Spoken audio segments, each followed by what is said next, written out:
Hello all my dear students, welcome to Delta Academy. This is Ranjan. Start करते हैं आज का सेशन। बुनियाद बैच 2.0 आप लोग देख रहे हैं। बेसिक इलेक्ट्रिकल इंजीनियरिंग का ये सब्जेक्ट आपके लिए चल रहा है और डीसी नेटवर्क्स हमारी क्लास का ऑनगोइंग चैप्टर है अभी, यानी कि फर्स्ट चैप्टर जो हमारा अपना ऑनगोइंग है, that is DC network for all university exam students.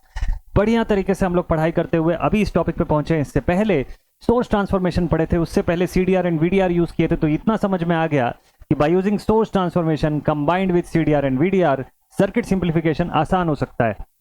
जरूरी नहीं कि सिर्फ केवीएल और केसीएल से ही आप सर्किट सॉल्व करो, आप सोर्स ट्रांसफॉर्मेशन से भी सॉल्व कर सकते हो। लेकिन इंपॉर्टेंट थिंग ये है कि अगर आपके क्वेश्चन पेपर में ही ये बोल दिया कि solve by using nodal analysis और मैश एनालिसिस, मेथड स्पेसिफाई अगर कर देता है, इन that case you don't have any choice, आपको फिर उसी मेथड के अकॉर्डिंग सॉल्व करना पड़ेगा। लेकिन अगर आपको कोई मेथड नहीं स्पेसिफाई किया है, just you have to solve the circuit by using any method, तो कई बार source transformation and CDR VDR का कॉम्बिनेशन आपके क्वेश्चन सॉल्विंग को आसान बना देता है। आगे चल के थेवेनिन नॉर्टन ऐसे काफी सारे थ्योरम्स भी हम लोग पढ़ने वाले हैं, जिसमें कि लाइव क्लासेस चलेंगी आप लोग के लिए, पूरी लाइव रहेगी क्लासेस, क्योंकि यहाँ पे अभी मुझे डेरिवेशन करवाना है, इसलिए इस वजह से मैंने ये क्लास जो है आपके लिए रिकॉर्ड करके रखा कि समय बचे आप स्पीड से इन सब वीडियोस को देख सकें।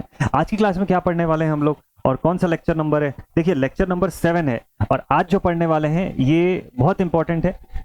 रेयरली इसका डेरिवेशन पूछता है, लेकिन अगर पूछा तो ये याद रखिएगा कि 7 मार्क्स से प्लस में ही पूछेगा आपको, 7, 10 या 14, इसी तीन में से किसी एक कैटेगरी में पूछेगा। इसका डिटेल्ड डेरिवेशन जो मैं आज की क्लास में आपको करवाऊंगा। टॉपिक है क्या सर, वो तो बता दीजिए। अच्छा चलिए टॉपिक देख लेते हैं। ये है टॉपिक आपका, star and delta transformation. Star and delta transform exam के पॉइंट ऑफ व्यू से अगर मैं देखूं तो इक्विवेलेंट रेजिस्टेंस सॉल्विंग का ही सोर्स है। इक्विवेलेंट रेजिस्टेंस कैसे सॉल्व करते हैं उसका एक स्टेप अहेड है। नॉर्मली हम लोग सीरीज पैरेलल से सॉल्व करते हैं। कभी कभी कुछ क्वेश्चंस के अंदर ऐसी सिचुएशन आती है जहां सीरीज पैरेलल नहीं बचते हैं, वहां पर स्टार एंड डेल्टा के फॉर्मेशन में आपको क्वेश्चन के अंदर, सर्किट्स के अंदर आपको एलिमेंट दिखाई देंगे। इन दैट केस जब आप उसको रिजॉल्व करना सीख जाते हैं तो उससे बेनिफिट ये होता है कि सर्किट के आगे के सिंप्लीफिकेशन आपके आसान हो जाते हैं। जैसे थेवेनिन्स में स्टार एंड डेल्टा पूछता है, कई बार थेवेनिन्स का क्वेश्चन होता है जब आरटीएच निकालने जाएंगे, इक्विवेलेंट रेजिस्टेंस, या नॉर्टन का क्वेश्चन है इक्विवेलेंट रेजिस्टेंस आप फाइंड करने जाएंगे, वहां पर पता चलेगा कि इक्विवेलेंट रेजिस्टेंस सीरीज पैरेलल से बन ही नहीं रहा है, तो किससे बनेगा सर? वो स्टार एंड डेल्टा से सॉल्व होगा। तो उसके लिए भी हमको ये ट्रांसफॉर्मेशन आना चाहिए। तो मतलब इसके इस पर्टिकुलर टॉपिक का क्वेश्चन दो फॉर्म में आ सकता है, एक तो स्पेसिफिकली स्टार डेल्टा के फॉर्म में, और दूसरा अलग से किसी थ्योरम के अंदर भी इसका क्वेश्चन पूछ सकता है। ठीक है, प्रीवियस ईयर यूनिवर्सिटी एग्जामिनेशन में क्या क्या क्वेश्चन आए वो भी दिखाऊंगा आज की क्लास में, डिटेल डेरिवेशन करवाऊंगा, तो बहुत ध्यान से देखिएगा इस वीडियो को। शुरू करते हैं। सबसे पहला क्वेश्चन आप सभी के माइंड में आ रहा होगा कि sir what is star and delta? Transformation तो बाद की बात है, ट्रांसफॉर्म करना मतलब एक फॉर्म से दूसरे फॉर्म में बदलना, तो ऑब्वियस सी बात है कि एक स्टार का फॉर्म होगा, एक डेल्टा का फॉर्म होगा, है ना? और स्टार से डेल्टा में स्टफ्स को चेंज कर रहे होंगे और वैसे कुछ स्टफ को हम लोग डेल्टा से स्टार में चेंज कर रहे होंगे। परफेक्ट है। ये क्यों ट्रांसफॉर्म करना पड़ता है वो भी समझेंगे, और पहले तो ये देख लेते हैं कि स्टार डेल्टा होते क्या है भाई, है ना? तो ये कौन है जो इलेक्ट्रिकल सर्किट्स में दिन में तारे दिखा रहा है, मतलब दिन में स्टार की बात कर रहा है? चलो देखते हैं।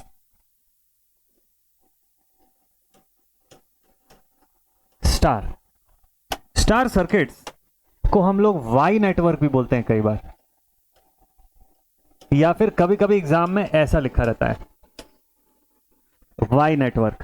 कंफ्यूज मत होइएगा, ये सब एक ही चीज का नाम है। ठीक है, आपने कई बार देखा होगा इसका सिंबल ऐसा कुछ बनाया जाता है।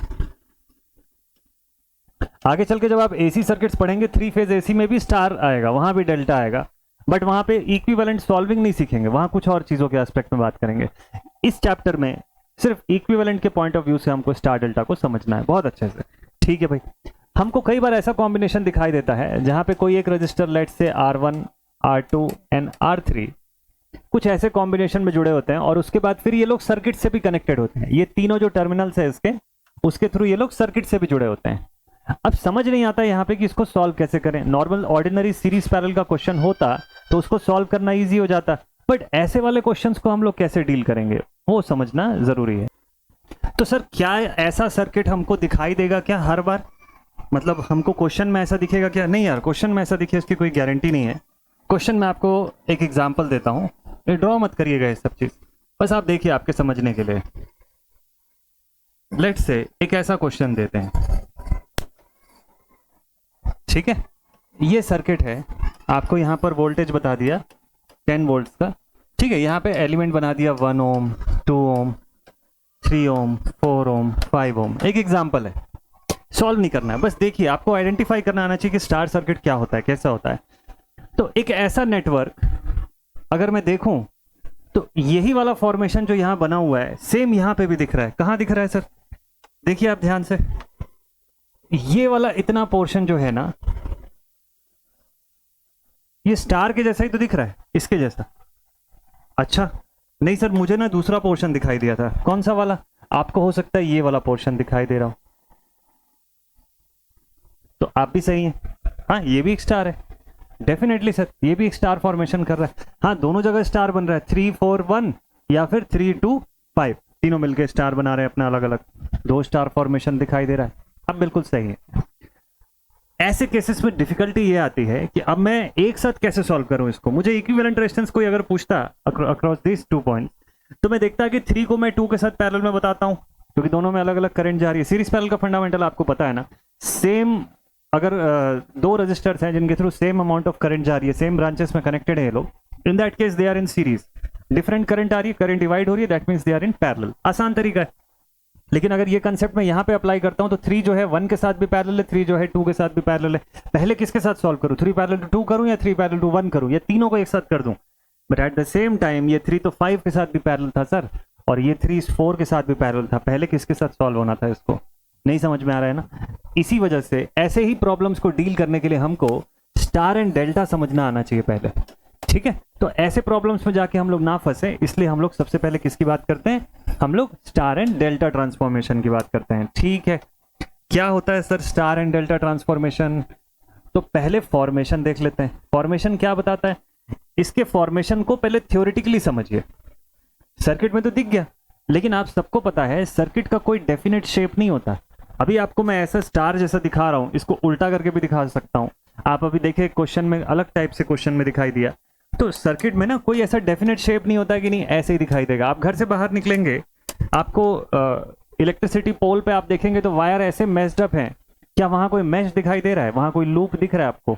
नहीं समझ में आएगा। स्टार डेल्टा भी नहीं ढूंढते बनेगा वहां पे, है ना। तो सर्किट का कोई डेफिनेट शेप नहीं होता, वो तो बस एलिमेंट्स का कनेक्शन है। अब वो कनेक्शन किसी भी शेप में आप कर सकते हो, कोई ऐसा जरूरी थोड़ी ना है कि ऐसे वाई बनाओ उस कनेक्शन में। सो लेट्स से इसका नाम आर ए है, if this is R B and this one is R C. तो डिफाइन कैसे करेंगे सर कि स्टार कनेक्शन का एक डेफिनेट प्रॉपर वाला डेफिनेशन बताओ ना, कि इसको कैसे डिफाइन करेंगे। तो देखिए स्टार कनेक्शन एक ऐसा कनेक्शन होता है सर्किट का जहां पे 3 अलग अलग ब्रांचेस एक पर्टिकुलर टर्मिनल के साथ कॉमन पॉइंट पे मिलती हैं। यानी तीनों ब्रांचेस का एक एक कॉमन टर्मिनल एक कॉमन पॉइंट पे मिलता है। इस पॉइंट को हम लोग क्या बोल देते हैं? न्यूट्रल। इसको हम लोग एन से डिनोट करते हैं, दैट इज न्यूट्रल, ठीक है। और रिमेनिंग जो 3 पार्ट होते हैं टर्मिनल्स के, रिमेनिंग जो 3 टर्मिनल्स हैं वो क्या हो जाते हैं? सर्किट के साथ कनेक्टेड होते हैं। That type of network is termed as star network. मतलब कि अगर इसको मैं सर्किट के पॉइंट ऑफ व्यू से ऐसा देखूं, लेट से एक रजिस्टर था, ये दूसरा रजिस्टर था और ये तीसरा रजिस्टर था, ठीक है। This is R1, this is R2 and this is R3। तो डेफिनेशन ये बोलता है कि अगर इन तीनों रजिस्टर के टोटल कितने टर्मिनल्स हुए? 6 टर्मिनल है, 1 2 3 4 5 6, दिख रहा है आपको 6 पॉइंट, ठीक है। तो इनका कनेक्शन कुछ ऐसा करो कि सभी के एक एक टर्मिनल कॉमन हो जाए और एक सिंगल जंक्शन पे आके मीट करें, ठीक है। जबकि इनके रिमेनिंग टर्मिनल्स जो हैं वो सर्किट से जुड़ने चाहिए। That network will be termed as star. तो मतलब ये लेफ्ट हैंड साइड का ये जो नेटवर्क, राइट हैंड साइड का जो नेटवर्क है ये भी स्टार है, इस तरफ का जो नेटवर्क है ये भी स्टार है, बस देखने का फर्क है। इसको उल्टा कर दोगे तो वाई बन जाएगा, इसीलिए वाई लिखा जाता है इसको। कई बार एग्जामिनेशन में ऐसा लिख के आपको क्वेश्चन आता है कि वाई डेल ट्रांसफॉर्मेशन। डेल्टा को डेल से शो करते हैं, स्टार को वाई से शो करते हैं, ठीक है। और या कभी कभी ऐसा लिखा हुआ आता है स्टार डेल्टा ट्रांसफॉर्मेशन। दोनों ही सही है और दोनों ही फॉर्म में क्वेश्चन देखने को मिल जाएगा आपको, समझ गए। तो स्टार फॉर्मेशन का डेफिनेशन क्या निकल के आया? It is a type of formation where all the 3 branches या 1 branch from 1 terminal from each branch is connected commonly at a neutral point whereas the remaining 3 branches are connected to the circuit. That formation is known as a star formation. ठीक है, proper definition आपको दिखा दें इसका। ठीक है, देखिए इसका डेफिनेशन जो है वो मैं लेकर के आया हूं आप लोगों के लिए, इसको देखते हैं। ठीक है, चलिए देखते हैं। तो स्टार फॉर्मेशन लिखा हुआ है, स्टार कनेक्शन में क्या होगा, 3 रजिस्टर्स कनेक्टेड होंगे such that the end of each resistor is joined to a common node या neutral point and the other ends are taken as line terminals. वहां से ये लाइन से कनेक्टेड होंगे। तो आर ए जो है वो किसके किसके बीच में, ए से लेके न्यूट्रल के बीच में, पॉइंट ए से लेके न्यूट्रल के बीच में। आर बी कहां से कहां तक है, पॉइंट बी से लेके न्यूट्रल तक। और आर सी जो है वो पॉइंट सी से लेके न्यूट्रल पॉइंट तक। समझ जाएंगे इस चीज को। So that type of formation is known as star. Sir delta formation कैसा होता होगा, चलो डेल्टा की बात कर लेते हैं। Next one is delta. Delta कैसे फॉर्म होता है? अच्छा, नॉर्मली आप डेल्टा कैसे फॉर्म करते हो, ट्रायंगल बनाते हो ना। नॉर्मली आपको कोई बोले कि डेल्टा फॉर्मेशन करके बताओ, तो आप कैसे बनाओगे, ऐसे ही बनाओगे ना। तो बस ऐसे ही फॉर्म होता है डेल्टा। मतलब इसको थ्योरेटिकली कैसे डिफाइन कर सकते हैं सर? देखिए, अगर मेरे पास point A, point B and point C available था, तो डेल्टा फॉर्मेशन तब होगा जब हर एक एलिमेंट का एंड दूसरे के स्टार्टिंग से जुड़ेगा। जैसे ये रजिस्टर, इसका नाम मैं रख लेता हूं आर ए बी। क्यों? क्योंकि ए से बी के बीच में ये प्लेस्ड है। तो ए से बी के बीच में ये रजिस्टर प्लेस्ड है, लेकिन जहां ये खत्म हुआ बी पॉइंट पे, वहां से दूसरा रजिस्टर शुरू हुआ जिसका नाम होगा आर बी सी, क्योंकि बी से शुरू हुआ सी तक गया। तो जहां ये खत्म हुआ वहां से तीसरा रजिस्टर शुरू होगा जिसका नाम होगा आर सी ए, और ए पे एंड हुआ तो ए से फिर वापस वही पुराना रजिस्टर शुरू हो गया आर ए बी। मतलब बैक टू बैक कनेक्शन है ना, एंड टू एंड कनेक्शन बोल सकते हैं हम लोग इसको। हाँ जी, एक रजिस्टर जहां एंड होगा, एक का एंड दूसरे के स्टार्टिंग से जुड़ा होगा, और ये सब एक प्रॉपर लूप फॉर्मेशन करेंगे। ठीक है, और सर यहाँ टर्मिनल सर्किट से कैसे जुड़ेगा? वो पॉइंट सर्किट से जुड़ेगा जहां 2 रजिस्टर्स का मीटिंग पॉइंट है। जहां पर भी एक मीटिंग पॉइंट फॉर्म हो रहा है वो सब सेगमेंट सर्किट से जुड़ेंगे। मतलब सर ये एक्चुअल सर्किट में कैसा दिखाई देता होगा? चलिए फिर से वही एग्जांपल देता हूं आपको, देखिएगा, आप कंफ्यूज मत होइएगा। आप बोलेंगे सर पिछली बार यही सर्किट आप स्टार के लिए भी ड्रॉ किए थे, अब यही सर्किट डेल्टा के लिए। हाँ, एक सर्किट में दोनों चीजें हो सकती है, पॉसिबल है। लेट्स से 1 ओम का रजिस्टर है, this is 3 ohm, this is 2 ohm, 4 ohm का रजिस्टर, और ये 5 ओम का रजिस्टर। जरा ढूंढिए तो ऐसा डेल्टा आपको दिखाई दे रहा है क्या इस सर्किट के अंदर? थोड़ा ध्यान से देखेंगे तो आपको ये 3 कॉम्बिनेशन से डेल्टा बनता दिखाई दे रहा है। इन दोनों को अगर मैं ऐसे चाहूं तो जोड़ सकता हूं। देखिए यही शेप अचीव हो जाएगा। नीचे वाले पोर्शन में भी आप देखिए तो यही दिखाई दे रहा है। यहां पर भी एक डेल्टा फॉर्मेशन दिखाई दे रहा है, 3, 4 और 5 को मिला के, या फिर 3, 1 और 2 को मिला के। तो इसी सर्किट में स्टार भी दिख रहा था, इसी सर्किट में डेल्टा भी दिख रहा है। ठीक है, अपना अपना परसेप्शन है, हर किसी का सॉल्व करने का तरीका है, और सबका सॉल्व करने का तरीका अलग हो सकता है। फोकस बस एक ही चीज पे होना चाहिए, लीस्ट एफर्ट पुट करके जल्दी से जल्दी सही से सही एक्यूरेट आउटपुट कैसे क्रिएट किया जाए, ताकि मार्क्स भी मिल जाए और एफर्ट भी कम जाए, अपना समय भी कम वेस्ट हो। ठीक है, तो सर्किट के अंदर ये ऐसा दिखाई देगा, जरूरी नहीं है कि ऐसा ट्रायंगल शेप का हो। जैसा मैंने आपको बोला सर्किट का कोई फिक्स शेप नहीं होता, तो डिफाइन करना आना चाहिए आपको। ये पता होना चाहिए कि एक्चुअल में डेफिनेटिव फॉर्म में कैसे बताऊंगा मैं डेल्टा क्या होता है। तो डेल्टा को आप ऐसे बता सकते हो कि भाई it is a back to back connection, end to end connection of 3 different branches. मतलब सर अगर ऐसे ही प्लेन में रखा रहेगा 3 रजिस्टर तो कैसे जोड़ के दिखाइएगा? चलिए इससे दिखाइए, डेल्टा कनेक्शन बना के बताइए, है ना। ऐसे तो डेल्टा कोई भी ड्रॉ कर लेगा, ऐसे जरा ड्रॉ करके बताइए।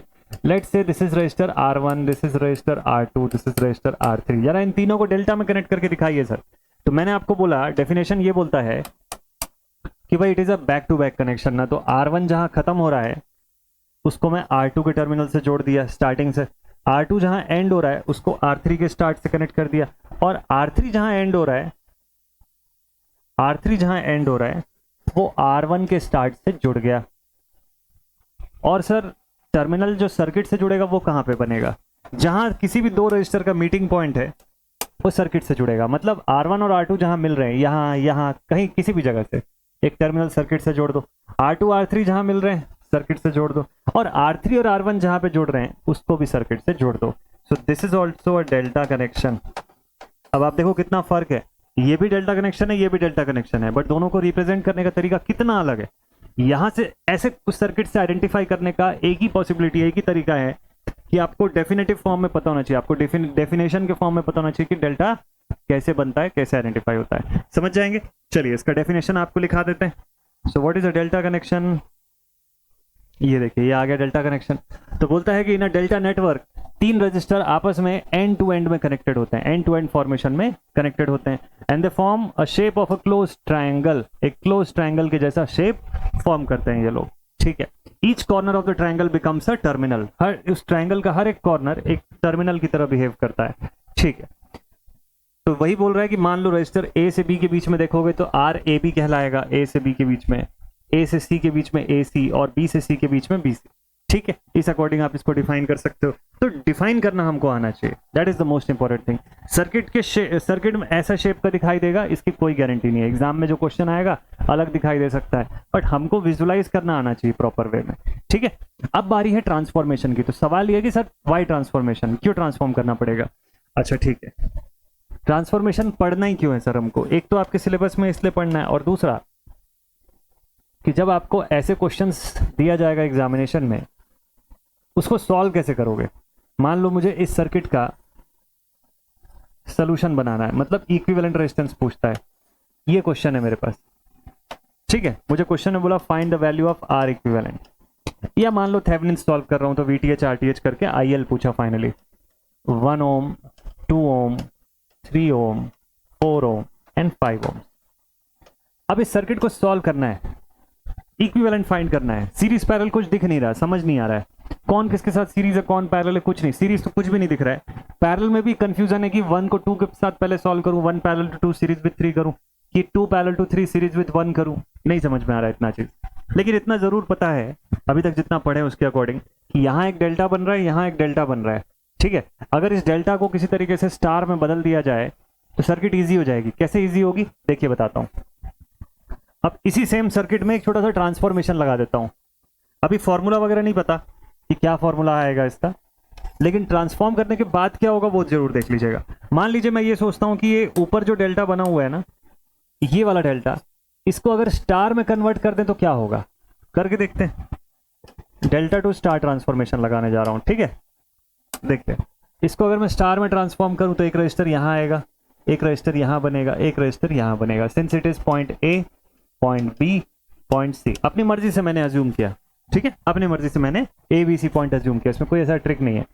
तो क्या होगा, पुराना वाला डेल्टा मिट जाएगा। हाँ जी, क्योंकि ट्रांसफॉर्म करने का मतलब है इक्विवेलेंट बना रहे हो आप उसका। तो ये जो नया स्टार आएगा ये पुराने वाले डेल्टा का इक्विवेलेंट होगा, तो definitely it can be replaced with this new star connection. Circuit ऐसी बन गई। ठीक है, इस तरीके की सर्किट आ जाएगी जो कि सही है अपनी जगह पे। वो कैसे आएगी, क्या फॉर्मूला यूज होगा, वो सब पे अभी ध्यान मत दीजिए, वो सब मत सोचिए। एक मिनट। ठीक, लेट से R1 आ गया, यहाँ पे R2 हो गया, यहाँ पर R3 हो गया। इससे क्वेश्चन कैसे आसान हुआ वो मैं आपको बताता हूं। एक ट्रांसफॉर्मेशन की, पुराने डेल्टा को नए स्टार में कन्वर्ट कर दिया, R1 R2 R3 की वैल्यू कुछ फॉर्मूला यूज करके लाएंगे। इससे फायदा क्या होगा कि अब जब मैं देखूंगा इस सर्किट को दोबारा से, तो मुझे ये दिखाई देता है यहां से कि अब तो R3 और ये 4 ओम ये दोनों सीरीज में आ गया सर, है ना। R3 और 4 ओम जो है ये तो सीरीज में आ गया, जो कि बिल्कुल राइट है। ये देखिए, ये इतना सेगमेंट सीरीज। अच्छा, वैसे ही R2 और 5 ओम सर ये भी तो सीरीज में आ गए, आपस में दोनों के दोनों सीरीज, एक दूसरे के साथ दोनों पैरेलल। लास्ट में जो आंसर आया R1 के साथ सीरीज, हो गया मेरा क्वेश्चन कंप्लीट। अच्छा मुझे बताइए, क्या स्टार डेल्टा ट्रांसफॉर्म कर देने से आंसर आ गया क्या? नहीं आया ना। क्या हुआ, जिस सर्किट में पहले सीरीज पैरेलल डायरेक्टली दिखने बंद हो गए थे, उस सर्किट में स्टार टू डेल्टा या डेल्टा टू स्टार कोई भी एक ट्रांसफॉर्म करके मैं दोबारा से वही सीरीज पैरेलल का कॉम्बिनेशन क्रिएट कर सकता हूं। ये मेन मोटिव होता है स्टार डेल्टा का।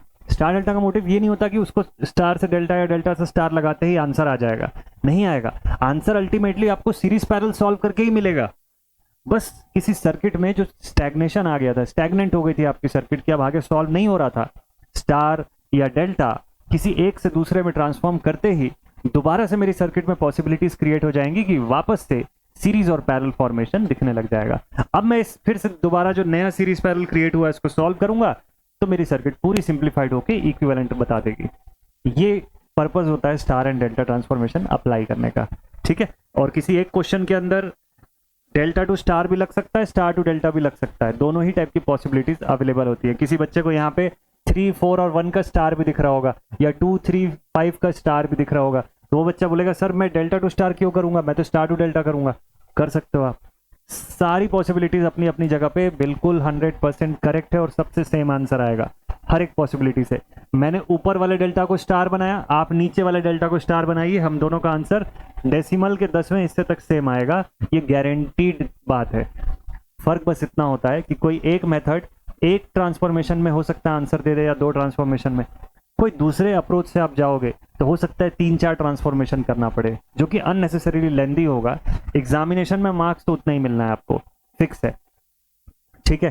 तो जितने भी 7 नंबर का क्वेश्चन है तो 7 ही मिलेगा। आप चाहे 2 ट्रांसफॉर्मेशन, मिनिमम 2 ट्रांसफॉर्मेशन अगर वो क्वेश्चन बन सकता है तो उससे बनाइए। आप उसको 5 ट्रांसफॉर्मेशन से मत करिए, क्योंकि 7 की जगह वो 14 मार्क्स नहीं दे देगा पेपर में आपको, ठीक है। तो हमारा अप्रोच ये है कि वो 7 नंबर लेना है या 10 मार्क्स जितने का भी क्वेश्चन होगा वो लेना है, तो लीस्ट पॉसिबल एफर्ट पुट करके मैक्स पॉसिबल रिजल्ट निकालना, यही इंजीनियर करता है और ये इंजीनियर्स को करना चाहिए, ठीक है। तो डन, समझ गए ट्रांसफॉर्मेशन क्यों करना पड़ रहा है। अब बताऊंगा कि ट्रांसफॉर्मेशन कैसे करना पड़ रहा है, ठीक। तो ट्रांसफॉर्मेशन नंबर 1 जो है, first one is delta to star transform. सबसे पहले बात करते हैं about the delta to star transformation, कैसे होता है ये, चलिए देखते हैं। डेल्टा टू स्टार जब भी हम लोग ट्रांसफॉर्म करेंगे तो इसका मतलब ये है कि इनिशियली हमारे पास एक डेल्टा सर्किट अवेलेबल थी जिसके सारे रजिस्टर्स नोन थे, है ना, ये हमारी डेल्टा सर्किट थी। और चूंकि मैं डेल्टा से स्टार में बदल रहा हूं, इसका मतलब डेल्टा के सारे रजिस्टर्स नोन रहे होंगे, सेम जैसे कि इस बोर्ड में दिए हुए क्वेश्चन में, इससे पहले वाले पेज में शायद जो मैंने क्वेश्चन दिया आपको, देखिए डेल्टा से स्टार में बदल रहा था ना मैं, तो डेल्टा के सारे रजिस्टर की वैल्यू पता थी, स्टार में क्या आएगा वो नहीं पता था, उसके लिए फॉर्मूला चाहिए। लेकिन डेल्टा के तो सारे रजिस्टर मुझे पता थे ना, तभी तो मैं ट्रांसफॉर्म कर पा रहा हूं। बस इस पॉइंट को ध्यान में रखिएगा। वैसे ही यहाँ पे इनके ब्रांच के सभी रजिस्टर्स की वैल्यू मुझे पता होगी, मतलब let's say R A B, R B C, R C A, है ना। अगर ये पॉइंट ए है, ये पॉइंट बी है और ये पॉइंट सी है, तो इन तीनों की वैल्यू पता होगी, ठीक।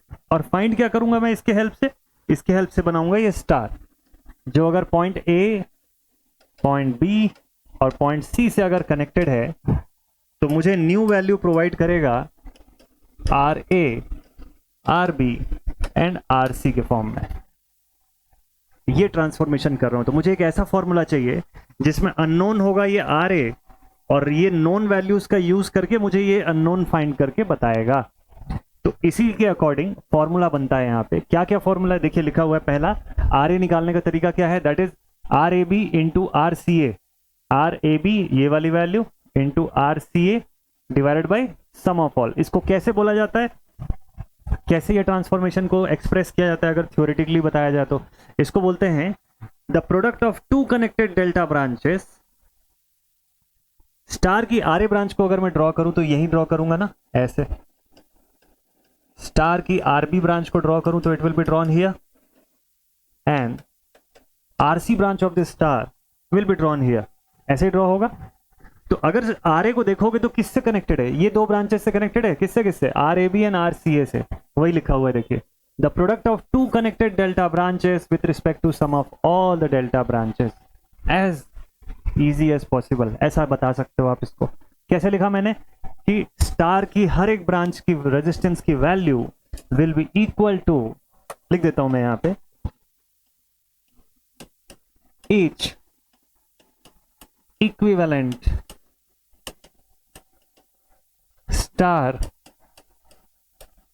branch resistance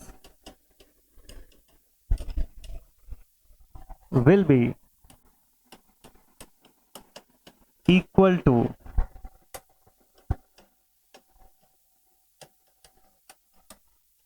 the product of connected delta branches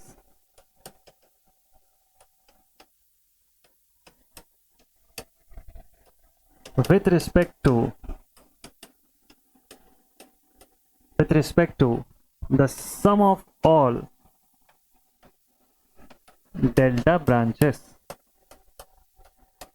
मान लो ये क्वेश्चन आपको 2 नंबर या 4 नंबर में पूछ लेता है, तो यही तरीका है डिफाइन करने का। वहां डेरिवेशन मत करने लग जाएगा, डेरिवेशन लेस देन 7 मार्क्स के लिए है ही नहीं, ठीक है, किसी भी हाल में नहीं। हो सकता है स्टार डेल्टा बताने बोल दे, आपको ट्रांसफॉर्मेशन बताने बोल दे, लेकिन मार्क्स केवल 2 ही रहे या 4 नंबर का क्वेश्चन रहे, इन दैट केस डिराइव करने मत बैठिएगा, वो डेरिवेशन के लायक नहीं है वो मार्क्स, ठीक है। आपको क्या करना है, वहां पे फिर इस फॉर्म में आपको फॉर्मूला जो है वो बताना है। तो आप लिखेंगे कि आर ए का एक्सप्रेशन क्या होगा, it will be R A B into R A C divided by sum of all, तो R A B plus R B C plus R A C, ऐसा।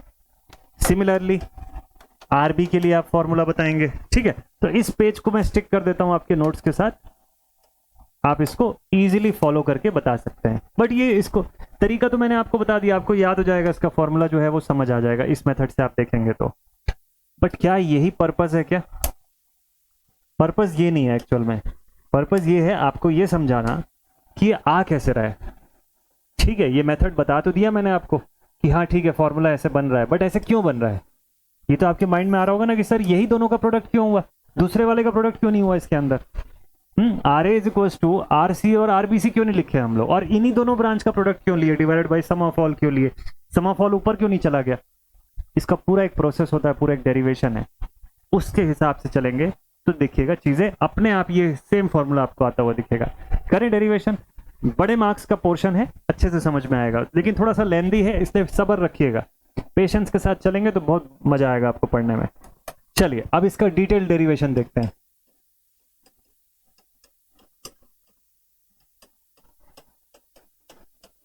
डिटेल डेरिवेशन, यहां से आपका 7 marks, 10 marks, 14 marks, 10 marks या फिर 14 marks का portion अब शुरू होता है। 14 में आपको दोनों ट्रांसफॉर्मेशन पूछ लेता है, बोलेगा star to delta, delta to star, दोनों एक्सप्लेन करो। 7 में आपको कोई एक ही पूछेगा, या तो स्टार टू डेल्टा एक्सप्लेन करने बोलेगा या डेल्टा टू स्टार।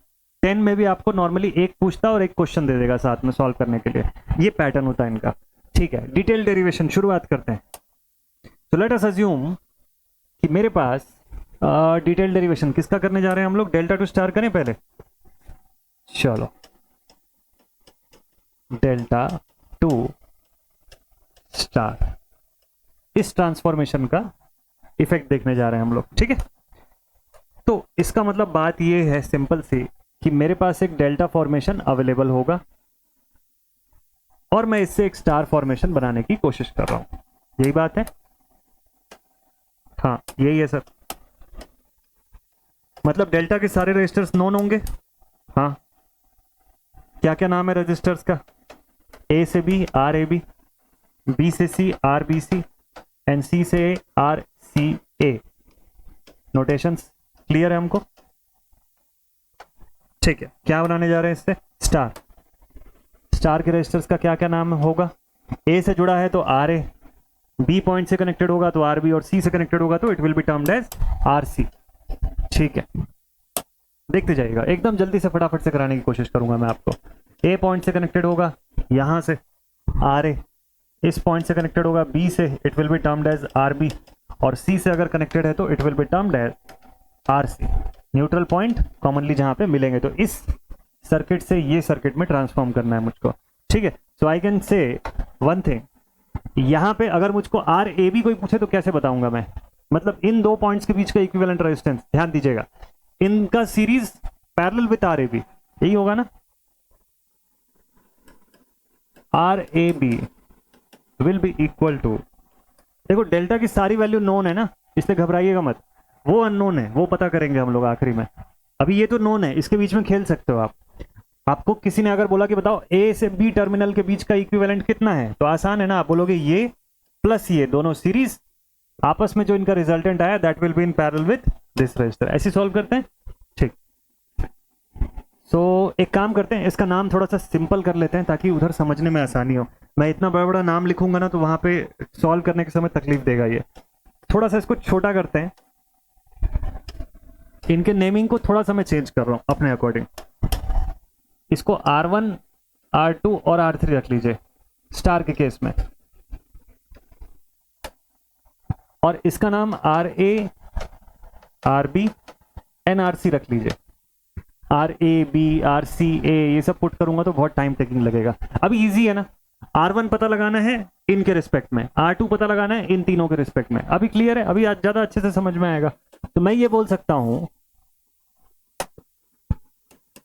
RA जो है वो कैसे निकलेगा, या RAB कैसे निकलेगा। यहां से A से B का इक्विवेलेंट रेजिस्टेंस चाहिए ना मुझको, A से B के बीच का इक्विवेलेंट रेजिस्टेंस कैसे होगा। It will B RB plus RC in parallel with RA, यही करके निकलेगा। RB प्लस RC सीरीज, जो भी आएगा उससे आंसर पैरेलल विद RA, यही तरीका है। ठीक है, लिख के दिखाएं इसको कि कैसे बनेगा। हाँ जी सर लिख दीजिए। So therefore I can say कि RAB is equal to RA into RB plus RC divided by sum of all RA plus RB plus RC। लिख सकते हैं, बस देखते जाइए ध्यान से। आप लोग पहली बार पढ़ने में नोट मत करिएगा, सेकंड टाइम में नोट करिएगा, फर्स्ट टाइम सिर्फ समझने का है, ठीक है, ताकि आपको वीडियो रिपीट ना करना पड़े, एक ही बार में समझ में आ जाएगा सब कुछ। ऐसे ही अगर B से C का रेजिस्टेंस कोई पूछ ले तो so I will say RB to C is given as, देखिए कैसे निकलेगा। B से C के बीच का रेजिस्टेंस मतलब RA और RC सीरीज हो जाएंगे पैरेलल विद RB, तो आई will say RB into RA plus RC divided bye RA plus RB plus RC। इसको भी मार्क कर लीजिए एज इक्वेशन नंबर 2। ये आपका इक्वेशन बनना शुरू हो गया यहां से, ठीक। थर्ड इक्वेशन पे आते हैं। सिमिलरली RAC या RCA बोल लो आप इसको, ये कैसे निकलेगा। देखो सर RCA अगर कोई पूछ लेगा तो मतलब RA और RB series parallel with RC, बिल्कुल सही है। और पैरेलल कैसे सॉल्व होगा, RC into RA plus RB product of 2 divided by sum of all RA plus RB plus RC। ये बन गया कौन सा equation, equation number 3। Now this is my third equation, ठीक। जरा स्टार फॉर्मेशन पे आते हैं, इसको समझ लेते हैं। स्टार में अगर कोई मुझको R1 की वैल्यू पूछेगा, हाँ, या मान लो 1 से 2 पॉइंट के बीच का इक्विवेलेंट पूछेगा RAB, वो कैसे मैं बताऊंगा। मेरे लिए तो यही A पॉइंट है, तो यहां से यहां तक का टर्मिनल अगर मैं ड्रॉ करता हूं और मुझसे कोई पूछ ले कि बताओ इसका इक्विवेलेंट रेजिस्टेंस कितना है, इसको क्या बोलूंगा, RAB ही तो बोलूंगा ना। So I will write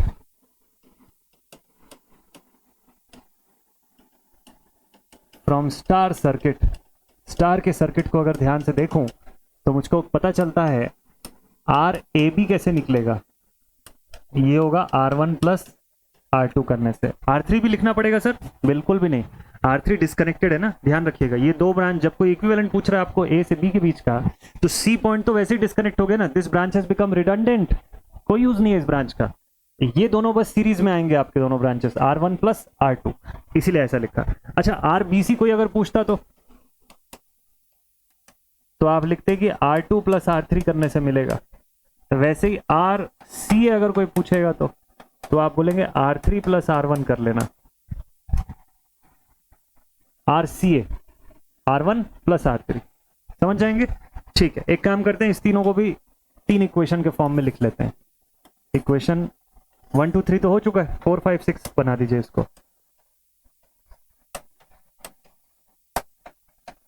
ये किससे आया, स्टार सर्किट से आया, ठीक है, समझ जाएंगे इस पोर्शन को। अच्छा ठीक है, अब क्या करना है हमको, अब देखिए एक काम करिए, इक्वेशन 4 जो है RAB और इक्वेशन नंबर 1 जो है RAB, दोनों जगह लेफ्ट हैंड साइड सेम है, RAB को रिप्रेजेंट कर रहा है। क्या मैं इन दोनों इक्वेशंस को इक्वेट कर सकता हूं, बिल्कुल कर सकता हूं। ऐसे ही सेकंड इक्वेशन को पांचवें इक्वेशन के साथ इक्वेट कर सकता हूँ, क्योंकि ये हर जगह पे आर बी सी की वैल्यू बता रहा है, और सिक्स्थ इक्वेशन को थर्ड वाले से इक्वेट कर दूंगा जो आर सी ए को बता रहा है। ठीक है, तो I will write now equating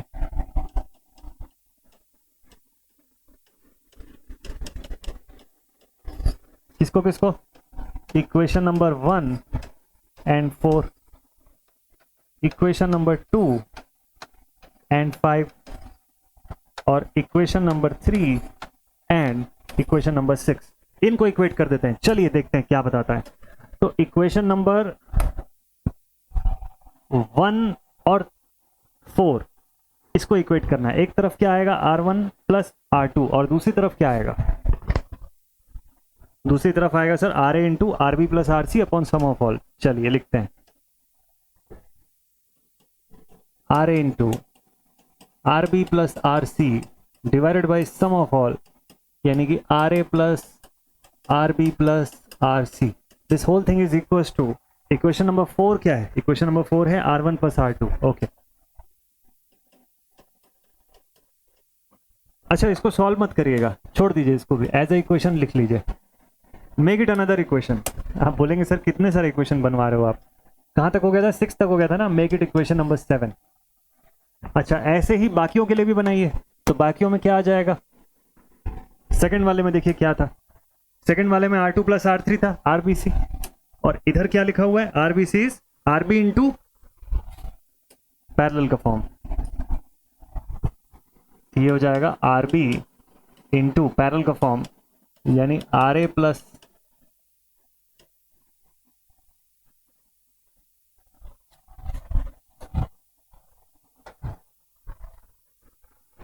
ये है ना RA प्लस RC। ओके ठीक है,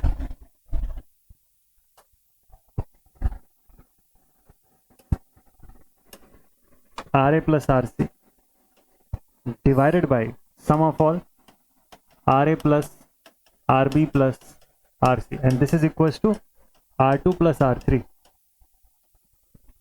ठीक है, इसको भी बना दीजिए ना इक्वेशन, कोई दिक्कत नहीं। इक्वेशन नंबर 8 आपके सामने है, 8th इक्वेशन, और वैसे ही आपका इक्वेशन नंबर 3 और 6 को भी आप साथ में फ्रेम कर दीजिए।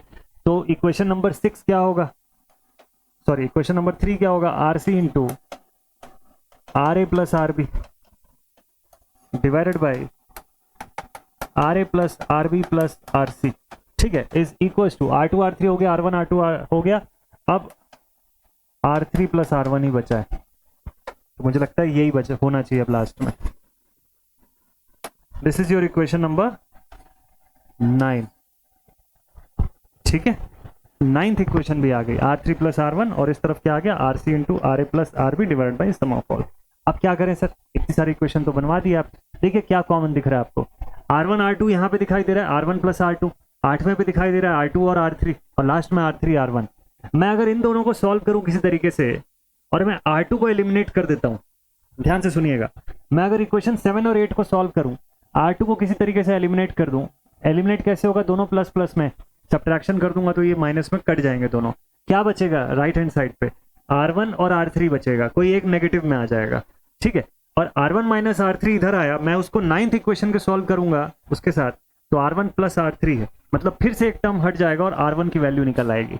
अप्रोच कितना सिंपल है, वही बेसिक वाला मैथमेटिक्स में इक्वेशन सॉल्विंग जो क्लास 7 स्टैंडर्ड में हम लोग पढ़ चुके हैं ऑलरेडी, वही करना है हमको यहाँ पे, 7 6 8 इसी बीच में पढ़ते हैं। ठीक है, तो इक्वेशन नंबर 7 और 8 का सब्ट्रैक्शन कर देते हैं, 7 माइनस 8 कर दीजिए, और क्या, equation 7 minus equation 8।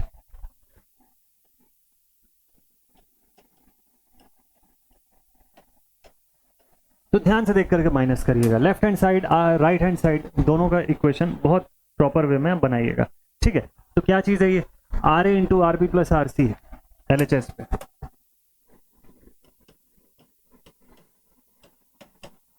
RB plus RC divided by sum of all, it is RA plus RB plus RC।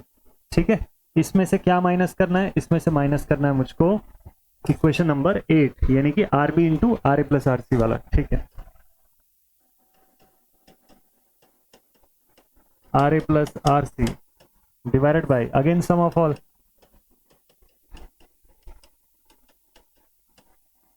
Equal to, main खेल तो राइट हैंड साइड में होगा,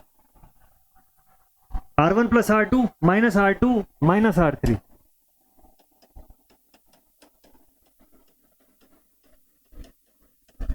ऑब्वियस सी बात है कि R2 तो कैंसिल आउट हो ही गया, यहां से बचेगा R1 माइनस R3। अच्छा ठीक है, सब्ट्रैक्शन में सर कुछ अलग करना है क्या? छोड़ दीजिए, जैसा बना हुआ है वैसे ही रहने दीजिए इसको। तो ये लेफ्ट हैंड साइड का पूरा टर्म एज इट इज छोड़िए, आगे चल के सॉल्व करेंगे ना, अभी क्यों इतनी मेहनत करें इस पे। ठीक है, और यहां से क्या बचेगा राइट हैंड साइड पे? It will be R1 minus R3। Equation number 10 बोलिए आप इसको। कितने इक्वेशन बना लिए? एक और सही, 10 इक्वेशन हो गए राउंड फिगर में। ठीक है, बहुत अच्छा। इक्वेशन 10 को इक्वेशन 9 के साथ सॉल्व करिए। क्या करें, प्लस करें कि माइनस करें? प्लस ही करना पड़ेगा क्योंकि साइन ऑलरेडी वहां नेगेटिव है, यहाँ पॉजिटिव है। ऐड कर दीजिए, अपने आप R3 कट जाएगा यहाँ से। अच्छा ठीक है, तो सॉल्विंग विथ इक्वेशन 9, तो लिखेंगे एडिंग इक्वेशन 9 एंड इक्वेशन 10। पूरा स्टेप बाय स्टेप बनाइएगा, देखिएगा मजा आ जाएगा। जो कर रहे हैं कोई बहुत डिफिकल्ट चीज नहीं कर रहे हैं। हाँ, देखने में लेंदी और कॉम्प्लिकेटेड जरूर दिख रहा होगा आपको, बट जब आप खुद कॉपी पेन लेके इसको करने बैठेंगे तो आपको समझ में आएगा कि वही 7 स्टैंडर्ड वाला मैथमेटिक्स कर रहे हैं, उससे ज्यादा कुछ नहीं। ठीक है, बस इक्वेशन सॉल्विंग कर रहे हैं हम लोग। वो हाँ, ये अलग बात है कि इक्वेशन इतनी बड़ी दिखाई दे रही है। तो चलिए इस इक्वेशन को ऐड कर देते हैं 9th इक्वेशन के साथ। ठीक है भाई, तो पहले इस इक्वेशन को मैं कॉपी कर लूं। डिजिटल बोर्ड में कॉपी करने की सुविधा है, उसका मैं भरपूर इस्तेमाल करने का सोच रहा हूं। कौन लिखेगा इतना बड़ा इक्वेशन, है ना, जब टाइम वेस्ट हो रहा हो तो इतना में आप लोग पढ़ रहे हो तो मैं इतनी देर तक बताऊंगा तो आपका टाइम वेस्ट हो जाएगा। जब कॉपी कर सकते हैं तो कर लेते हैं। ठीक है, इसके साथ अभी इसको थोड़ा दूर रखते हैं, ये वाले को, इसको बाद में लिखेंगे। ये इतना इक्वेशन प्लस 9th वाला इक्वेशन। देखिए 9th पे कौन सा इक्वेशन है, ये इक्वेशन है, इसको भी ले चलते हैं। कॉपी कर लिया, R3 प्लस R1 है वहां पे ना, ये याद रखना है।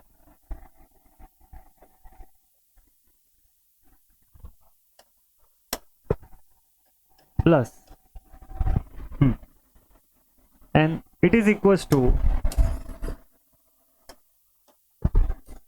this whole thing is equal to R1 minus R3 plus R3 plus R1। ठीक, 10th इक्वेशन से वो टर्म भी आ गया। 9th और 10th इक्वेशन का दोनों टर्म राइट हैंड साइड का, ये लेफ्ट हैंड साइड का। ठीक, अब क्या क्या सिंप्लीफाई हो सकता है वो देख लीजिए आप। यहां से देखिए राइट हैंड साइड पे तो साफ दिखाई देता है कि R3 तो गया, इधर पे तो बच गया 2R1। बस जो करना है लेफ्ट हैंड साइड को करना है सॉल्व। ठीक है, सिर्फ LHS को बस सॉल्व कर लीजिए, बात बन जाएगी। कैसे सॉल्व करें, एक काम करते हैं, सबसे पहले तो कॉमन टर्म डिनोमिनेटर का जो आ रहा है पहले तो वो लिख लेते हैं। तो डिनोमिनेटर में मेरे पास आ रहा है RA plus RB plus RC। ठीक है, तीनों जगह कॉमन है। अब यहाँ पे इनको खाली मल्टीप्लाई करके ब्रैकेट ओपन करके देखना है मुझको, क्या क्या बनेगा। देखिए पहले टर्म में बन रहा है RA RB plus RA into RC, इसका काम कंप्लीट। देन उसके बाद साइन माइनस का आएगा, यहां लिखूंगा मैं RA इंटू RB, फिर से minus sign RB into RC। ठीक है, अच्छा तीसरे टर्म पे क्या होगा, तीसरे जगह पे देखिए RA इंटू RC प्लस, और एक और plus RB into RC is equal to 2 times of R1। थोड़ा सा दूर लिख लेते हैं इसको, इज इक्वल टू 2R1। हो गया। अब देखिए क्या क्या कैंसिल आउट हो रहा है उसको अलग कर दीजिए। क्या कैंसिल आउट हो रहा है भाई इसके अंदर से, RA RB प्लस में है, RA RB माइनस में है, ये गया। RA RC दोनों प्लस है, ठीक। RB RC minus plus cancel out, तो मेरे पास बचता है यहां से 2 times of RA into RC divided by RA plus RB plus RC and this whole thing is equals to 2 times of R1। 2 को कैंसिल आउट कर देता हूं, so I will get R1 is equals to RA into RC divided by R A plus R B plus R C. मिला कि नहीं मिला formula बताइए? यही फॉर्मूला तो लिख के आए थे ना हम लोग स्टार्टिंग में। ये देख लीजिए यहाँ पर, अगर हम लोग ध्यान दें थोड़ा तो इस पॉइंट पर आपको तो यही फॉर्मूला लिखवाया था मैंने। ये देखिए यहाँ पे R A is equals to product of two connected delta branches upon sum of all the delta branches. यही लिखें, R A into R C upon R A plus R B plus R C. Clear है? Same formula आएगा। और similarly करके बाकियों के लिए भी आप ऐसे लिख दीजिए। ऐसे ही दो इक्वेशन को सब्ट्रैक्ट करते जाएंगे या सॉल्व करते जाएंगे तो आपका आंसर आएगा। तो आपको एग्जामिनेशन में जैसा मैं लिख रहा हूं एग्जाम के लिए लिख रहा हूं, समझ लीजिए। ठीक है? तो आपको ना एग्जामिनेशन में भी इसके आगे फिर और डिराइव करने की नीड नहीं है, आप यहीं पे सिमिलरली करके बाकियों के लिए भी लिखिएगा। तो similarly we will get R2 is equals to and R3 is equals to, इसकी वैल्यू भी मिल जाएगी आपको।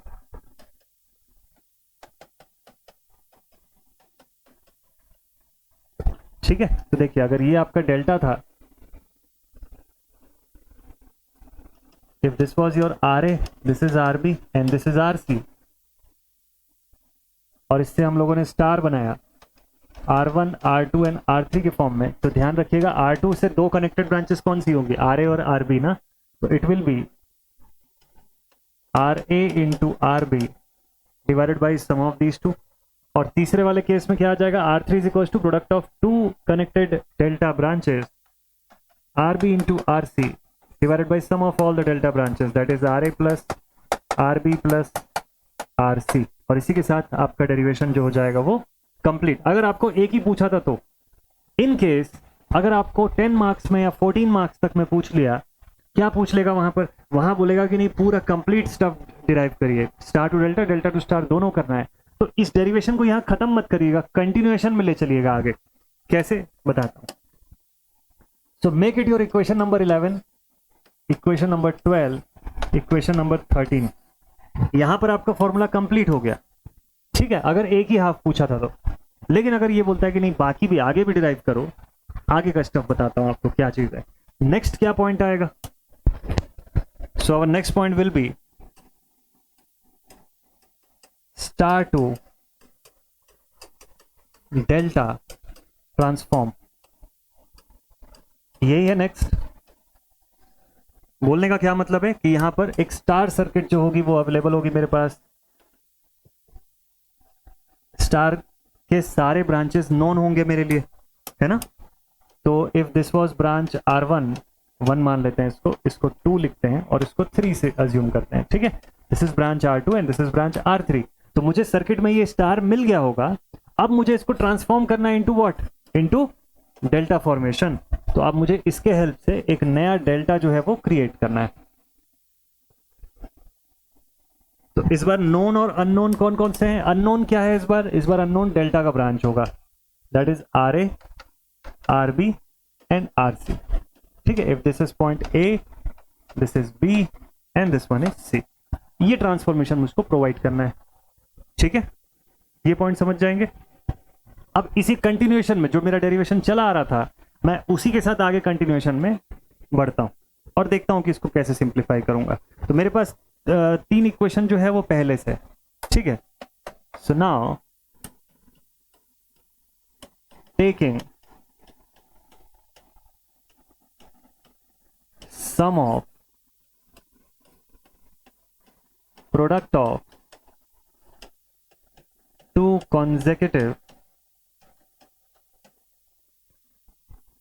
consecutive star branch resistance in all combinations, सभी कॉम्बिनेशन जितने हो सकते हैं। मतलब ये कॉम्बिनेशन देखिए, R1 R2 plus R2 R3 plus R3 R1। बोलने का मतलब ये है कि हम क्या लिख रहे हैं यहाँ पे? हम लोग ये बोल रहे हैं कि अब हम ना ये जो अवेलेबल स्टार था इसके दो ब्रांचेस के प्रोडक्ट्स का सम बनाने जा रहे हैं। और ये कितने कॉम्बिनेशन में हो सकता है? जितने कॉम्बिनेशंस पॉसिबल हैं उस स्टार फॉर्मेशन के भीतर, सारे कॉम्बिनेशंस में हम लोग ये प्रोडक्ट्स का सम निकालने जा रहे हैं। तो आपके पास देखो R1 है, R2 है, सबकी वैल्यू निकली हुई है आपके पास ऑलरेडी, देख लीजिए यहाँ पे R1, R2, R3 तीनों की वैल्यू आपको नोन है। अब इनके प्रोडक्ट्स का सम करना है आपको, ये क्रिएट करना शुरू करेंगे। ठीक है, तो मतलब इस बार और बड़ा इक्वेशन बनने वाला है। चलो देखते हैं, लेट्स सी। तो लेफ्ट हैंड साइड तो अपना क्लियर है, हमको ये पता है कि लेफ्ट हैंड साइड पे तो यही आना है। क्या आना है? R1 R2 plus R2 R3 plus R3 R1 is equal to, अब देखिए बहुत लंबी सी इक्वेशन आने वाली। R1 इंटू R2, खुद R1 क्या चीज है? देखिए R1 की खुद की वैल्यू है RA RC upon RA plus RB plus RC। R2 क्या है? RA RB upon this whole thing, लिखते हैं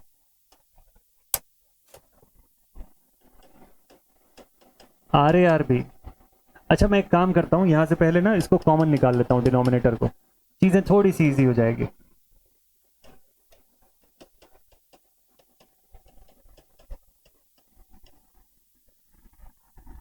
ठीक है, अब प्रोडक्ट बनाते हैं तो ज्यादा अच्छा रहेगा। वैसे डिनोमिनेटर के साथ साथ इसका स्क्वायर भी कॉमन निकाल लीजिए, क्योंकि प्रोडक्ट हो रहा है, प्रोडक्ट हो रहा है तो इन सबका स्क्वायर भी हो जाएगा। Now it will be RA RB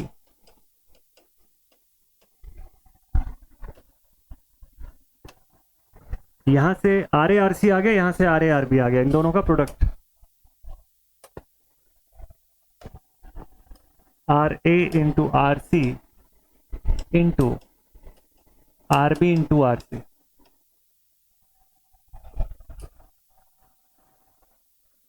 ठीक है, RA RC और RA RB।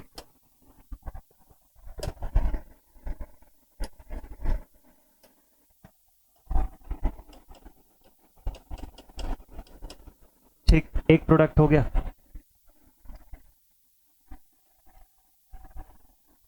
प्लस दूसरा प्रोडक्ट, सेकेंड प्रोडक्ट किसका होगा? R2 into R3। R2 देखिए क्या है यहाँ पे, R2 की वैल्यू है RA RB और R3 में क्या आएगा? RB RC। तो इधर से आ गया RA RB into RB RC, ये आएगा साथ साथ। ठीक है, चलो और देखते हैं। RA RB और RB RC आ गया, फिर उसके बाद क्या करना है? नेक्स्ट हमको लिखना है R3 into R1, R3 into R1। ठीक है, ठीक है, RB RC और RA RC।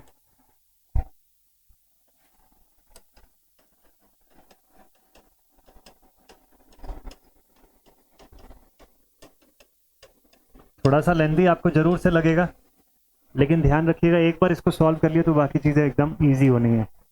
तो अब इसको सिंप्लीफाई करते हैं। देखिए हर जगह पे कोई एक टर्म का स्क्वायर बन रहा है, जैसे यहाँ RA का स्क्वायर बन जाएगा RA का स्क्वायर इंटू RC RB। इधर क्या बनेगा? देखिए RB का स्क्वायर बन रहा है और इस तरफ क्या बन रहा है? RC का स्क्वायर बन रहा है। तीनों जगह एक एक चीज का, एक एक टर्म का स्क्वायर है। लेफ्ट हैंड साइड को लिखता हूं मैं R1 R2 plus R2 R3 plus R3 into R1 is equals to 1 upon RA plus RB plus RC का whole square multiplied with, in bracket देखिए क्या क्या आया? RA square RB RC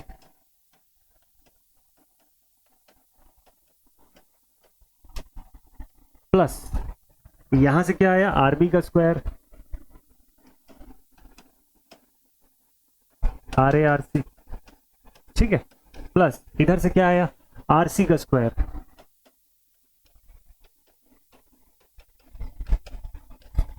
into RA RB।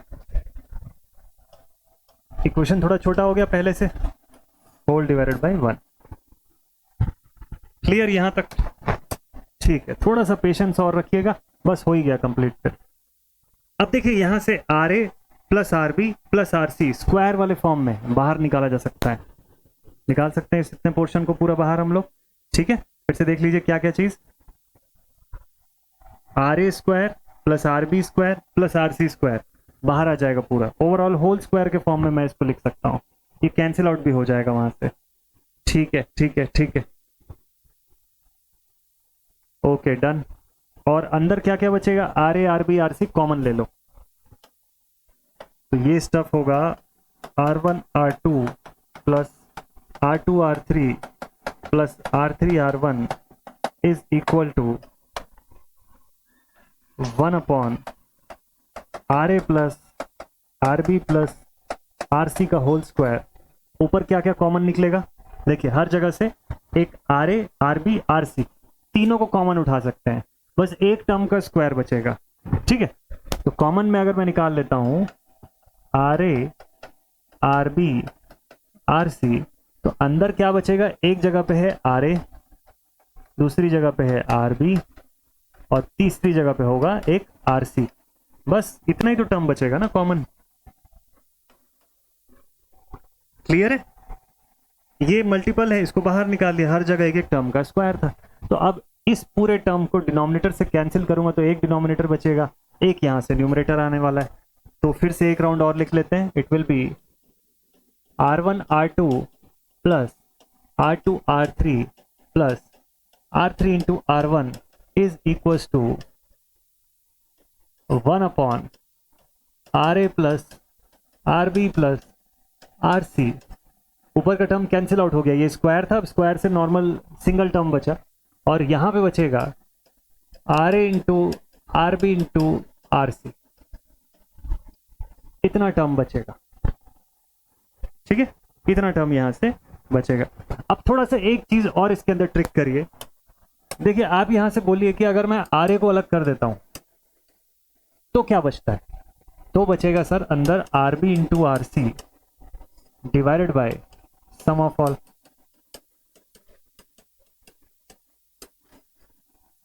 यही तो बचेगा ना।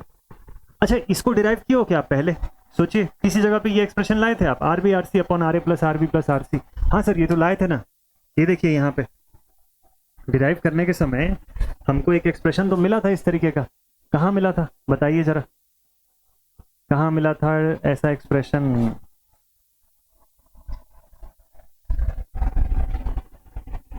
Equation number, देखिए यहाँ कहीं के किसी इक्वेशन के अंदर दिखेगा हमको, कहाँ मिला था ऐसा एक्सप्रेशन, इसमें आइए RB into RC upon sum of all, बनाए हुए ना ये इक्वेशन, इक्वेशन नंबर 13 में ऐसा मिला था सर। और ये किसके इक्वल होता है, R3 के इक्वल होता है। अच्छा, RB RC upon sum of all, ये क्या होता है, that is equal to branch R3। तो मैं इस पूरे को R3 लिख सकता हूं ना, यहां से चेंज करके, वही चेंज करने वाला हूं मैं, इसी को मैं RA इंटू R3 भी तो लिख सकता हूं, ये होल थिंग इज R3 ना। तो अब इसको देखिए कैसे बन जाएगा इक्वेशन, दोबारा से इक्वेशन हो जाएगा now R1 R2 plus R2 R3 plus R3 R1 is equal to, ये पूरा टर्म, इस पूरे टर्म को मैं लिखूंगा R3 और ये बचेगा RA। तो this whole thing is RA into R3। ठीक, R3 को मैं उधर भेज दूं तो RA निकल के आ जाएगा, बन गया मेरा क्वेश्चन। RA ही तो चाहिए था मुझको, so therefore we can say RA is equals to this whole term divided by R3, पूरे टर्म को R3 से डिवाइड कर दो आप,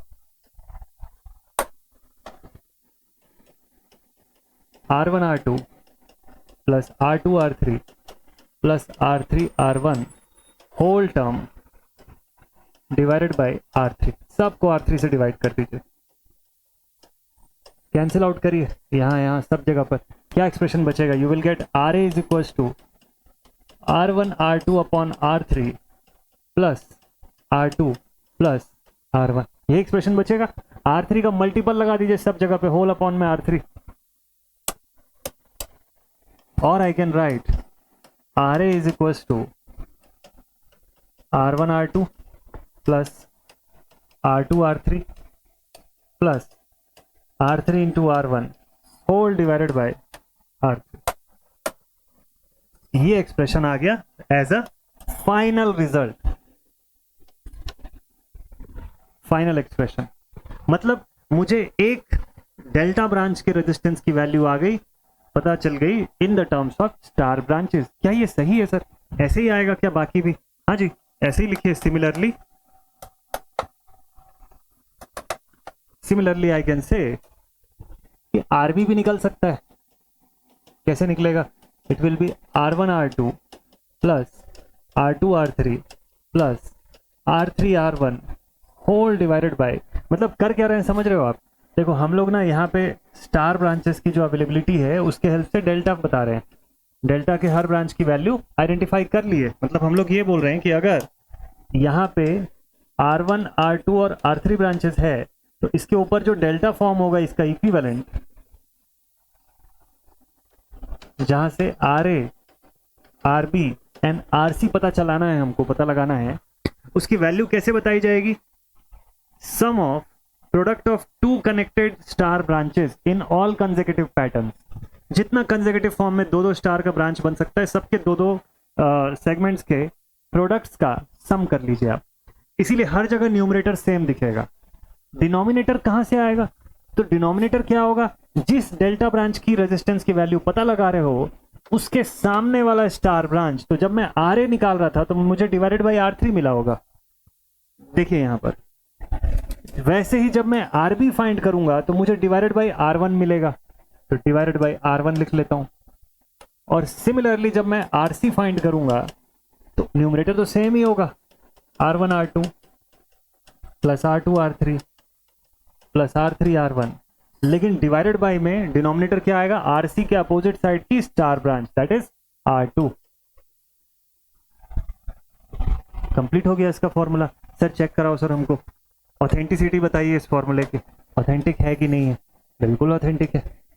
आप डेफिनेटली देखिए, मैं आपको स्क्रीन पर से इसका बिना डिराइव किया हुआ फॉर्म, डायरेक्टली जहां फॉर्मूला लिखाया जाता है वो फॉर्म दिखा देता हूं। स्टार फॉर्मेशन था, इससे डेल्टा बना रहे हैं हम लोग। देखिए formula, RAB is equal to RA-RB plus RB-RC plus RC-RA divided by RC। Exact तरीके से, सेम तरीके से आपका ये इक्वेशन सॉल्व होकर आएगा। तो समझ गए ये पॉइंट कि कैसे आता है ये पूरा का पूरा डेरिवेशन। ठीक है, आपको एक्चुअल सर्किट के अंदर यही फॉर्मूला अप्लाई करना है और इसी के हिसाब से आपका फाइनल आंसर जो है वो आएगा। तो इसको अगर डेफिनेशन के फॉर्म में बताना हो तो कैसे बताएंगे? So it is equal to the sum of product of two consecutive star branches with respect to the opposite star branch from the required delta। इस फॉर्म में आप बता सकते हो। तो ये इसका फॉर्मूला बन जाता है और ये पूरा प्रोसेस है। और सिमिलरली लिख के ऐसे ही बाकी ब्रांचेस के लिए भी आप बता सकते हो। So this is all about the star and delta transformation. इतना ही था स्टार डेल्टा ट्रांसफॉर्मेशन में। अब यहाँ से केवल एक ही चीज बचती है, that is question solving part. एक क्वेश्चन करवाता हूँ आपको, तो देखिएगा आपको इसको अप्लाई करना भी आ जाएगा। बहुत सिंपल है अब अप्लाई करना। यही जो डेमो क्वेश्चन मैं आपको बता रहा था, चलिए उसी से शुरुआत करते हैं। लेट अस सपोज कि ये सर्किट दिया हुआ है,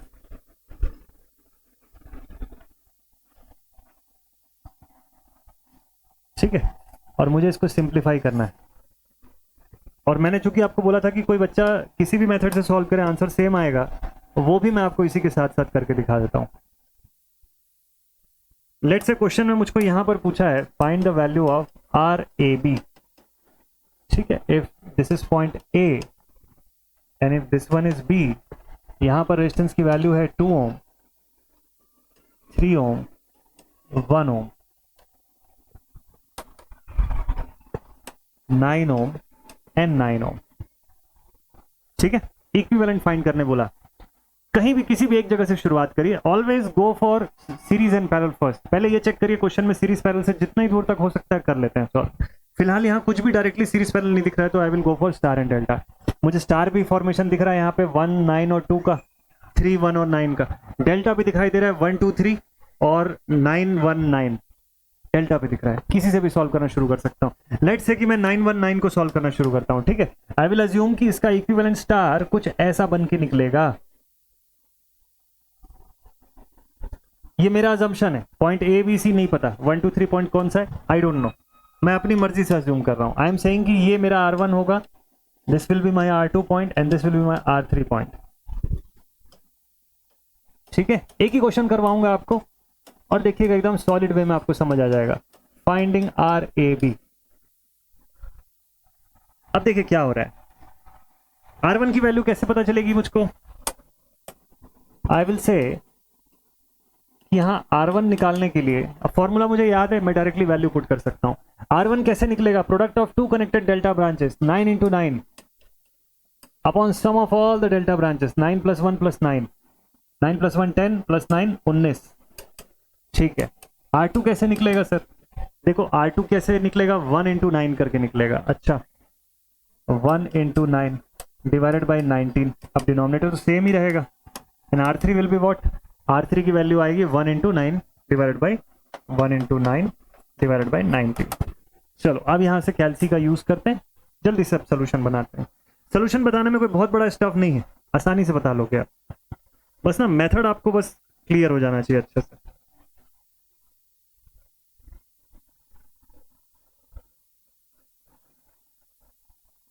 ठीक है ठीक है ठीक है, चलिए लेट्स सी। तो इनिशियली क्या है, 9 9 जा 81 डिवाइडेड बाई 19, ये आ गया 4.263 ओम्स। ठीक है, 9 बाई 19 है बाकी में, 9 बाई 19, दिस इज 0.473 ओम्स, और इधर भी होगा 0.473 ओम्स। ठीक है, नेक्स्ट पेज में लेकर के चलते हैं, वहां पे वैल्यूज पुट कर लेंगे। ये देखिए ये आया। अब R1 R2 R3 0.473, चलिए इन दोनों की वैल्यू तो मुझे पता चल गई, R2 और R3 की। It is 0.473, this is also 0.473। R1 की वैल्यू देख लेता हूं मैं कितना है, 4.263। वैल्यू जिसकी फाइंड की उसी जगह पे पुट करिएगा। ठीक है, इतना आइडेंटिफाई हो गया ना। अब पुराने वाले डेल्टा की उस ब्रांचेस का कोई यूज नहीं है, उसको हटा दीजिए, क्योंकि उसी का इक्विवेलेंट स्टार आपने बनाया है। ये हट गया। अब देखिए सर्किट समझ में आ रही है proper. This is your remaining circuit. अब क्या होगा यहां से, 0.473 इज इन सीरीज विद 2, क्या मिल जाएगा, क्या बन जाएगा यहाँ पे, 2.473। देखिए फिर से, this is your point A, यहां पर 2 और 3 था दोनों तरफ, तो अब इस तरफ क्या आ जाएगा, इस तरफ आ जाएगा आपके पास 2.473। दूसरी तरफ क्या आ जाएगा, दूसरी तरफ आ जाएगा 3.473, और इनके पैरेलल में क्या, मतलब इनके साथ फाइनल सीरीज में क्या आ गया, ये वाला पॉइंट 4.263। तो मतलब अब क्या दिख रहा है, point A and point B के बीच में अगर मुझको इक्विवेलेंट फाइंड करना है यहां से, तो ये दोनों सेगमेंट पैरेलल में है, जो इनका रिजल्टेंट आया इसके साथ सीरीज, तो इन दोनों को पैरेलल कर दीजिए। तो कैसे सॉल्व करेंगे, it will be 2.473 multiplied with 3.473 divided by sum of both 2.473 plus 3.473। This value is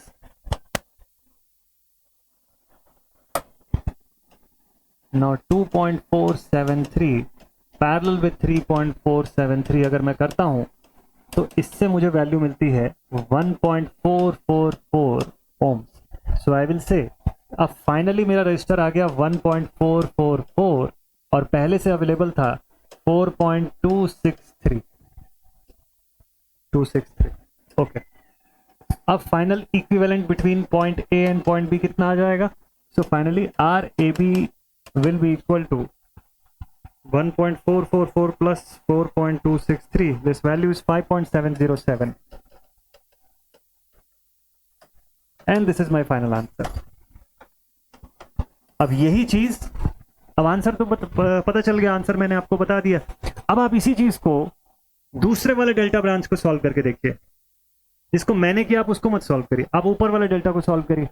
देखिए एकदम टू द पॉइंट पूरा का पूरा आंसर आपको मिलेगा। कम से कम 3 डेसिमल प्लेसेस को फॉलो करिएगा तो आपको आंसर में एकदम एग्जैक्टनेस मिल जाएगी यहाँ से, तो समझ जाएंगे। एग्जामिनेशन में ऐसे ही अलग अलग क्वेश्चंस आए हुए हैं पास्ट में, पहले भी, उनको भी आप सॉल्व करके देखिए। मैं आपको कुछ questions as a example show करता हूँ, कुछ यूनिवर्सिटी एग्जाम में ही पूछे हुए क्वेश्चंस हैं।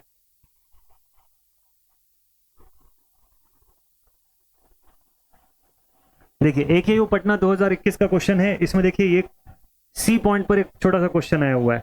क्या क्वेश्चन है, क्वेश्चन नंबर 2 का सी पॉइंट लिखा हुआ है, find the equivalent resistance between point A and B in the following circuit. A और बी के बीच का इक्विवेलेंट रेजिस्टेंस फाइंड करिए। ये तो सीरीज पैरेलल का है ना, स्टार डेल्टा का नहीं है, लेकिन फिर भी मार्क्स कितने मिल रहे हैं इसमें? 4 मार्क्स का क्वेश्चन है ये, अकेले सिर्फ केवल सीरीज पैरेलल का क्वेश्चन है। यहाँ कोई स्टार डेल्टा नहीं है। क्वेश्चन भले दिख रहा है आपको स्टार डेल्टा की तरह, इसीलिए मैंने बोला कि हमेशा अप्रोच में सबसे पहले ये करिएगा, as long as possible always and always look for series and parallel first. पहले ये चेक करो कि सीरीज पैरेलल से तो नहीं बन रहा है कहीं। तो मुझे दिखता है ये 15 और ये 6 एक दूसरे के साथ सीरीज है। राइट हैंड साइड पे 4 और 10 भी एक दूसरे के साथ सीरीज है, तो इस तरफ आ जाएगा 14 और दूसरी तरफ क्या आ गया? दूसरी तरफ आ गया 6 and 15, दैट इज 21 ohms। बीच में क्या है? A N point B. इन दोनों को आप बाहर निकाल दो, दोनों टर्मिनल्स को, तो और अच्छे से क्लियर दिखने लग जाएगा आपको।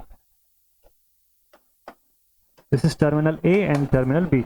नाउ 21 पैरेलल टू 14 कर लो आप, तो इट इज 21 into 14 अपॉन 21 प्लस 14 हो गया। This is your RAB।